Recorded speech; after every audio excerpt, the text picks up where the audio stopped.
പിതാവിൻ്റെയും പുത്രൻ്റെയും പരിശുദ്ധാത്മാവിൻ്റെയും നാമത്തിൽ ആമേൻ. എൻ്റെ പ്രിയപ്പെട്ടവരെ, ഇന്ന് ആഗസ്റ്റ് 4 ചൊവ്വാഴ്ച. അമ്മേ പരിശുദ്ധ അമ്മേ, അമ്മേ പരിശുദ്ധമേ, ദൈവമാതാവേ, കൃപാസനത്തിലൂടെ ഞങ്ങൾക്കും ഞങ്ങളുടെ ദേശത്തിനും അമ്മ മധ്യസ്ഥം തേടി തന്ന എല്ലാ അനുഗ്രഹങ്ങൾക്കും കൃപകൾക്കും ഞങ്ങളിപ്പോൾ ഹൃദയം നിറഞ്ഞ നന്ദി പറയുന്നു. അമ്മേ പരിശുദ്ധമേ, ദൈവമാതാവേ, 2004 ഡിസംബർ 7 ഉച്ചകഴിഞ്ഞ് 2:30 കൃപാസനത്തിൽ സംഭവിച്ച അമ്മയുടെ പ്രത്യക്ഷപ്പെടലിനെക്കുറിച്ച് തിരുസഭയ്ക്ക് സമർപ്പിച്ചിരിക്കുന്ന പഠനരേഖകളുടെ മേൽ സഭാത്മകമായ പഠനം ആരംഭിക്കുവാൻ ഞങ്ങൾ പ്രാർത്ഥിക്കുന്നു.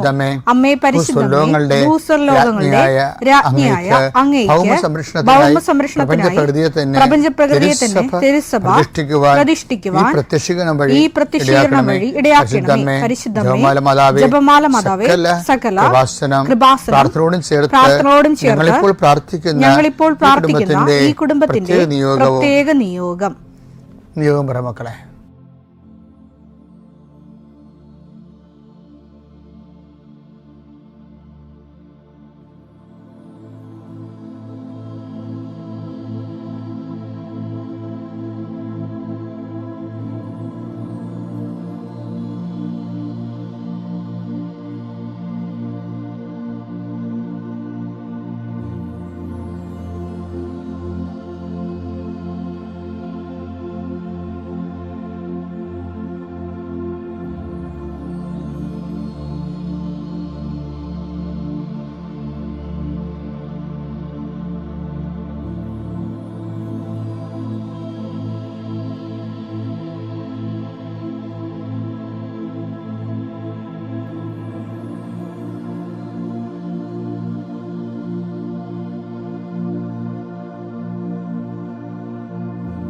അമ്മയുടെ പ്രത്യക്ഷീകരണത്തിന്റെ ഈ അനുഗ്രഹവേളയിൽ ഞങ്ങൾക്ക് സാധിച്ചു തരുവാൻ കനിയണമേ. ആമേൻ. വിശ്വാസ പ്രമാണം. സർവശക്തനായ പിതാവും ആകാശത്തിന്റെയും ഭൂമിയുടെയും സൃഷ്ടാവുമായ ദൈവത്തിൽ ഞാൻ വിശ്വസിക്കുന്നു. അവിടുത്തെ ഏകപുത്രനും ഞങ്ങളുടെ കർത്താവുമായ ഈശോ മിശിഹായിലും ഞാൻ വിശ്വസിക്കുന്നു. ഈ പുത്രൻ പരിശുദ്ധാത്മാവിനാൽ ഗർഭസ്ഥനായി കന്യകാമറിയത്തിൽ നിന്ന് പിറന്ന് പൊന്തിയോസ് പീലാത്തോസിന്റെ കാലത്ത് പീഡകൾ സഹിച്ച് കുരിശിൽ തറയ്ക്കപ്പെട്ട് മരിച്ച് അടക്കപ്പെട്ട് പാതാളങ്ങളിൽ ഇറങ്ങി മരിച്ചവരുടെ ഇടയിൽ നിന്ന് 3-ാം നാൾ ഉയർത്ത് സ്വർഗത്തിലേക്ക് എഴുന്നള്ളി സർവശക്തിയുള്ള പിതാവായ ദൈവത്തിന്റെ വലതുഭാഗത്തിരിക്കുന്നു. അവിടെ നിന്ന് ജീവിക്കുന്നവരെയും മരിച്ചവരെയും വിധിക്കുവാൻ വരുമെന്നും ഞാൻ വിശ്വസിക്കുന്നു. പരിശുദ്ധാത്മാവിലും ഞാൻ വിശ്വസിക്കുന്നു. വിശുദ്ധ കത്തോലിക്കാ സഭയിലും പുണ്യവാന്മാരുടെ ഐക്യത്തിലും പാപങ്ങളുടെ മോചനത്തിലും ശരീരത്തിന്റെ ഉയർപ്പിലും നിത്യമായ ജീവിതത്തിലും ഞാൻ വിശ്വസിക്കുന്നു. ആമേൻ. സ്വർഗ്ഗസ്ഥനായ ഞങ്ങളുടെ പിതാവേ, അങ്ങയുടെ നാമം പൂജിതമാകണമേ. അങ്ങയുടെ രാജ്യം വരണമേ. അങ്ങയുടെ തിരുമനസ് സ്വർഗത്തിലെ പോലെ ഭൂമിയിലും ആകണമേ. അന്നു വേണ്ടുന്ന ആഹാരം ഇന്ന് ഞങ്ങൾക്ക് തരണമേ. ഞങ്ങളോട് തെറ്റ് ചെയ്യുന്നവരോട് ഞങ്ങൾ ക്ഷമിക്കുന്നത് പോലെ ഞങ്ങളുടെ തെറ്റുകൾ ഞങ്ങളോടും ക്ഷമിക്കണമേ. ഞങ്ങളെ പ്രലോഭനത്തിൽ ഉൾപ്പെടുത്തരുതേ, തിന്മയിൽ ഞങ്ങൾ രക്ഷിക്കണമേ. ആമേൻ. നന്മ നിറഞ്ഞ മറിയമേ, സ്വസ്തി. കർത്താവ് അങ്ങയുടെ കൂടെ സ്ത്രീകളിൽ അങ്ങ് അനുഗ്രഹിക്കപ്പെട്ടവളാകുന്നു. അങ്ങയുടെ ഉദരത്തിൻ ഫലമായി ഈശോ അനുഗ്രഹിക്കപ്പെട്ടവനാകുന്നു. പരിശുദ്ധ മറിയമേ, തമ്പുരാന്റെ അമ്മേ, പാപികളായ ഞങ്ങൾക്ക് വേണ്ടി ഇപ്പോഴും ഞങ്ങളുടെ മരണസമയത്തും തമ്പുരാനോട് അപേക്ഷിക്കണമേ. ആമേൻ. കർത്താവേ, നിന്റെ വിശുദ്ധ പൗരോഹിത്യത്തെ മഹത്വപ്പെടുത്തണമേ. കർത്താവെ, സഭയിലുള്ള സാന്നിധ്യം പ്രകടമാക്കണം. 40 വർഷം ഞാൻ അർപ്പിച്ച കൃപാനയുടെ യോഗ്യതയാൽ കൃപാസ്ഥാനത്താറെ ജീവനോടെ പ്രത്യക്ഷപ്പെട്ട പരിശുദ്ധ അമ്മയുടെ മാധ്യസ്ഥത്തിലെ ഞാൻ മക്കളെ ആശീർവദിക്കുന്നു. ആകാശവും ഭൂമിയും സൃഷ്ടിച്ചവനെ, ആകാശത്തിൻ്റെയും ഭൂമിയുടെയും ഭാവമാറ്റങ്ങളെ അതിൻ്റെ വ്യതിചലങ്ങളെ നിയന്ത്രിക്കുകയും കരുത്തു പോന്നവനെ, കടലിനെ ശാസിച്ചുകൊണ്ട് കാറ്റിനോട് അടങ്ങാൻ കൽപ്പിച്ചവനെ, നിന്റെ നാമത്തിൽ ഞങ്ങൾ പ്രാർത്ഥിക്കുന്നു. കർത്താവേ, അവിചാരിതവും ആകസ്മികമായ അപകടങ്ങൾ, തൊഴിലുമായി ബന്ധപ്പെട്ട് വരുന്ന അപകടങ്ങൾ, അതെന്നെല്ലാം അങ്ങയുടെ മക്കളെ അങ്ങ് പരിപൂർണമായി സംരക്ഷിക്കണമെന്ന് യേശുനാമത്തിൽ പ്രാർത്ഥിക്കുന്നു. കർത്താവേ, അന്ധന് കാഴ്ച നൽകിയവനെ, ചെകിടിന് കേട് നൽകിയവനെ, ഊമ്പന് സംഭാഷണ ശക്തി നൽകിയവനെ, മഹോരോഗ്യപ്പെടുത്തിയവനെ, തളർവാരോഗ്യം സുഖപ്പെടുത്തവനെ, മരിച്ചവനെ ഉയർപ്പിച്ചവനെ കർത്താവേ, നിൻ്റെ തിരുനാമം സ്തുതി പറയുന്നു. ഈ പ്രാർത്ഥന ചെല്ലുന്ന ഇടങ്ങളിലെല്ലാവരും രോഗികൾ കർത്താവിൻ്റെ നാമത്തിൽ ആശ്വസിക്കുകയും സൗഖ്യമാകുകയും ചെയ്യട്ടെ.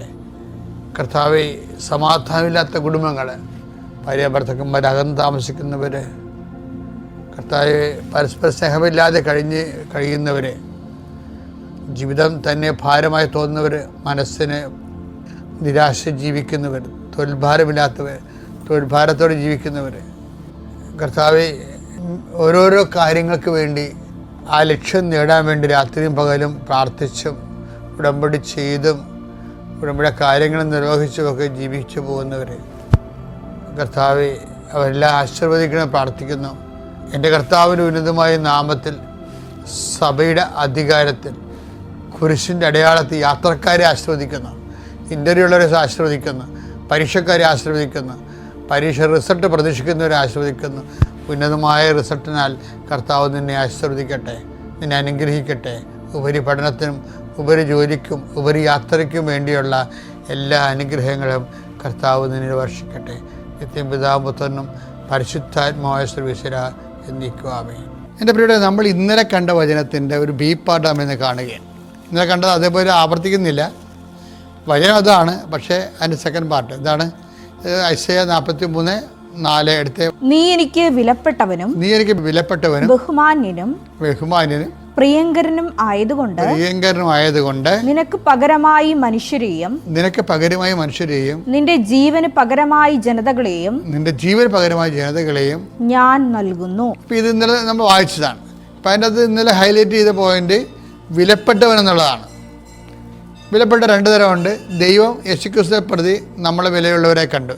രണ്ടാമത്തത്, നമ്മൾ തന്നെ അഗ്നിപരീക്ഷ അതിജീവിക്കുന്ന വിലയേറിയ വിശ്വാസത്തിൻ്റെ ഉടമകളാകുമ്പോൾ നമ്മൾ തന്നെ നമ്മുടെ വാല്യൂ ആഡ് ചെയ്യുന്നത്. ഇന്ന് പറയണത് അതല്ല. അതിൻ്റെ രണ്ടാമത്തെ വാക്കുണ്ട്. എന്താ പറയണത്? നിനക്ക് വിലപ്പെട്ടവനും ബഹുമാന്യതിനുമാണെന്ന്. ഇന്ത്യയിലെ കാസ്റ്റ് സിസ്റ്റത്തിൻ്റെയൊക്കെ അടിസ്ഥാനമായിട്ടുള്ള ഒരു പുസ്തകം മനുസ്മൃതി. അപ്പം മനുസ്മൃതി എഴുതിയപ്പോൾ ബഹുമാനത്തിൻ്റെ അടിസ്ഥാനത്തിൽ എഴുതിയിരിക്കണത്. അത് ബ്രഹ്മാവിൻ്റെ തലേന്ന് ജനിച്ച ആൾക്കാർ ബ്രാഹ്മണന്മാർ, നെഞ്ചിൽ നിന്ന് ജനിച്ച ആൾക്കാർ ക്ഷത്രിയന്മാർ, തൊടിയിൽ ജനിച്ച ആൾക്കാർ വൈശ്യന്മാർ, കാൽപാദത്തിൽ ജനിച്ച ആൾക്കാർ ശൂദ്രന്മാർ. അപ്പോൾ ഇങ്ങനെ ഒരു ഘടന ഉണ്ടാക്കി വെച്ചപ്പോൾ അതിബഹുമാനാരായി? ബ്രാഹ്മണനായി. മനുസ്മൃതി എഴുതിയതാരാണ്? ബ്രാഹ്മണനാണ്. അപ്പോൾ എന്ത് പ്രോബ്ലം വെച്ച് കഴിഞ്ഞാൽ, മനുഷ്യൻ സ്വയംകൃത ചരിത്രം എന്ന് പറഞ്ഞ പോലെ സ്വയംകൃത ബഹുമാന്യത്തിന് ഒരു മനുസ്മൃതി തന്നെ എഴുതി വെച്ചിരിക്കുകയാണ്. മനു ഒരു സ്മൃതി എഴുതി വെച്ചിരിക്കുകയാണ്, ഒരു റിട്ടേൺ ട്രഡീഷൻ എഴുതി വെച്ചിരിക്കുകയാണ്. അപ്പോൾ സ്മൃതിക്ക് ഓറൽ ട്രഡീഷൻ എന്നാണ് ശരിക്കും പറഞ്ഞ പേര്. അപ്പോൾ അതുകൊണ്ട് കമ്പയർ ചെയ്ത ആൾക്കാർ മനു തന്നെ ഒരാൾ ആയിരിക്കണം നിർബന്ധമൊന്നുമില്ല.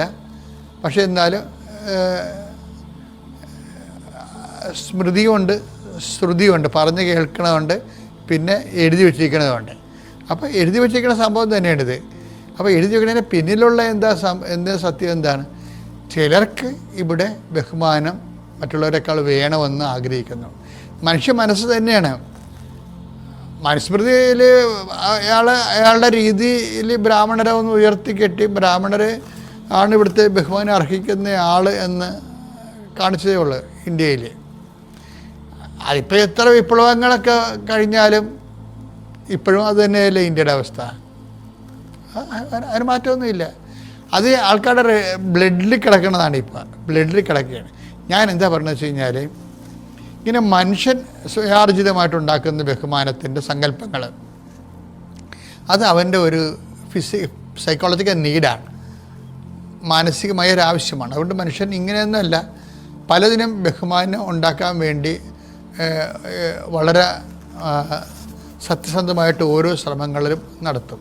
ഇപ്പോൾ ഡോക്ടറേറ്റ് കിട്ടിയെങ്കിലും അവർക്കൊരു തൊപ്പിയൊക്കെ വെച്ച് കൊടുക്കുന്നുണ്ട് അവർ. അതെ, മറ്റൊരു തൊപ്പി അവരെ ആദരിക്കുന്ന ദിവസം അവർക്ക് ഒരു തൊപ്പിയും ഒരു സർട്ടിഫിക്കറ്റൊക്കെ കൊടുക്കും. അത് മനുഷ്യൻ എസ്റ്റീം എന്ന് പറഞ്ഞ സംഭവം മനുഷ്യൻ്റെ മനസ്സിൻ്റെ ഒരു മാനസിക ആവശ്യമാണ്. അത് അവന് കൊടുക്കുന്ന അംഗീകാരമാണ് ശരിക്കും. അതിൻ്റെ അകത്ത് കിട്ടുന്നൊരു ബഹുമാനമുണ്ട്, വിലയുണ്ട്. അത് ലോകം നമുക്ക് നൽകുന്നൊരു വിലയാണ്. എന്തുമാത്രം നിലനിൽക്കുമെന്ന് നമുക്കറിയത്തില്ല. പക്ഷെ ബൈബിള് പറയണ എപ്പോഴും ദൈവം നമുക്ക് നൽകുന്ന ബഹുമാനം ദൈവത്തിൽ നിന്ന് മേടിക്കാവുന്നതാണ്. സോഷ്യൽ സ്ട്രക്ചർ ക്രിയേറ്റ് ചെയ്തിട്ട് അതിൽ നിന്നൊരു ബഹുമാനത്തിൻ്റെ വരുമാനം ആർജിക്കുന്നതിനേക്കാളുപരി ദൈവത്തിൻ്റെ മുമ്പിൽ എങ്ങനെ ഒരു ബഹുമാനം, നീ എനിക്ക് ബഹുമാനനാണെന്ന് പറയുമ്പോൾ എന്താ അർത്ഥം? യേശുക്രിസ്തുവിൽ ബഹുമാനനാണ്, പക്ഷേ അതേസമയം തന്നെ നമ്മൾക്ക് ദൈവദൃശ്യന് ബഹുമാനമുള്ള വ്യക്തികളായി കൺവേർട്ട് ചെയ്യാൻ പറ്റും. അതെങ്ങനെ നമ്മൾ ബഹുമാനമുള്ള വ്യക്തികളായി മാറണത്?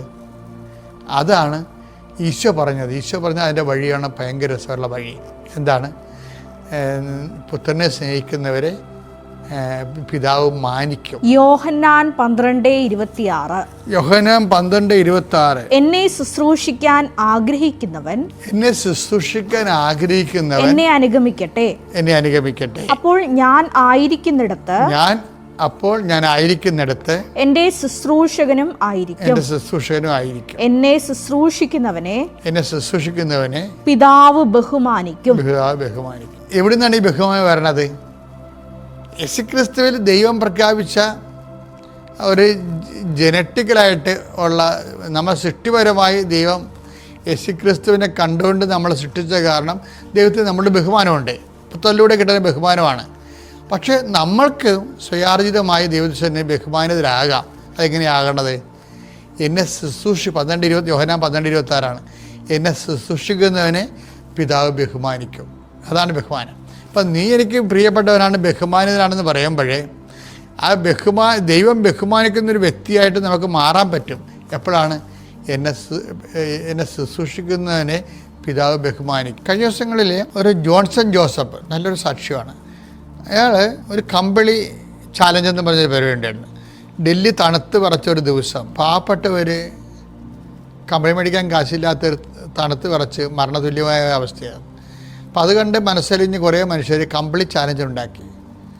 ഇങ്ങനെ വിറച്ച് തല്ലി പൈസ മേടിക്കുക, കമ്പിളി മേടിക്കാൻ കാശില്ലാത്തവർക്ക് വാങ്ങിച്ചു കൊടുക്കണം. അപ്പോൾ ഇത് ഈ ഒരു പദ്ധതി ജോസഫ് ജോൺ കേട്ടപ്പോൾ അയാൾ ഉടമ്പടിയിലുള്ള ആളാണ്. അപ്പോൾ അയാൾ പറഞ്ഞ് കമ്പിളി ചാലഞ്ച് ഞാനുണ്ട്, 5-6 കമ്പിളി ഞാൻ വാങ്ങിച്ചു തരാമെന്ന് പറഞ്ഞു. അന്ന് രാത്രി അയാൾ കമ്പിളി വാങ്ങിച്ചു കൊടുത്തു. വലിയൊരു ഇതാണ് കാര്യം. ഒരു കമ്പിളി പോയിട്ടൊരു മുണ്ട് പഠിക്കാൻ ഇല്ലാത്ത ആൾക്കാരുണ്ട് ഈ ലോകത്ത്.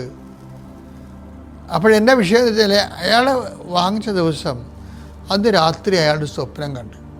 എന്താണ്? ഒരു ഭയങ്കര ഒരു നിലയുള്ള ഒരു ബിൽഡിങ്, അതിൽ ലിഫ്റ്റിൽ ഇയാൾ പോയിക്കൊണ്ടിരിക്കണം. അങ്ങനെ സ്വപ്നമാണ്. പക്ഷേ പിറ്റേ ആഴ്ചയിൽ ഇയാൾ സ്വപ്നത്തിൽ കണ്ട അതേ കമ്പനിയിൽ ഇയാൾക്ക് അപ്പോയിൻമെൻറ്റ് കിട്ടി. അതേ ലിഫ്റ്റിൽ പോയി ഇയാൾക്ക് ജോലിക്ക് ചെയ്യേണ്ട ഒരവസ്ഥ വന്നു. ദൈവം അയാളെ ബഹുമാനിച്ച് അനുസരിക്കും. എന്നെ ശുശ്രൂഷിക്കുന്നവനെ എൻ്റെ പിതാവ് ബഹുമാനിക്കും. അപ്പോൾ ഈ ഉടമ്പടിയിലുണ്ടാകുന്ന ഏറ്റവും വലിയ ഗുണമെന്ന് പറയുന്നത് ശുശ്രൂഷ ഉണ്ട് ഇതിൻ്റെ അകത്ത്. ആതുരാലയത്തിൽ പോകണം അല്ലേ? ചിലക്കര് അമ്മേനെ ആശുപത്രിയിൽ പോയി കണ്ടല്ലേ വീട്ടിൽ വരുമ്പോൾ കാണും. അങ്ങനെ ദൈവത്തിനെ കണ്ടി പൊടിയിടും. അവർക്ക് ബഹുമാനം വരെ കിട്ടാൻ പോകണം. അവർക്ക് കിട്ടാൻ പോകണ കാര്യത്തെക്കുറിച്ച് ഞാനൊന്നും പറയണില്ല. എന്താ കാര്യം വെച്ച് കഴിഞ്ഞാൽ നിങ്ങളെ ദൈവം ഇകഴ്ത്തു എന്നൊക്കെ സംശയം. ദൈവത്തിനെ കണ്ടി പൊടിയിടുകയാണ്. നിങ്ങളെ ചെയ്തെന്ന് കാണിക്കും. അങ്ങനെയല്ല. ഈ മനുഷ്യൻ ഒരു ബന്ധവും സ്വന്തവും അല്ലാത്ത വിളച്ച തല്ലി എവിടെയോ മരണത്തോട് മല്ലിടുന്നൊരു മനുഷ്യർക്ക് വേണ്ടി അയാൾ ഇവിടെ അറിയത്ത് പോലും ഇല്ല. അവർ ഏജൻസിക്ക് അതിന് വേണ്ടി വർക്ക് ചെയ്യുന്നവർക്ക് പണം കൊടുക്കാനാണ്. ദൈവത്തെ അയാൾ ബഹുമാനിച്ചു ശുശ്രൂഷയിലൂടെ. അപ്പം ദൈവം അയാളെ ബഹുമാനിക്കുകയാണ്.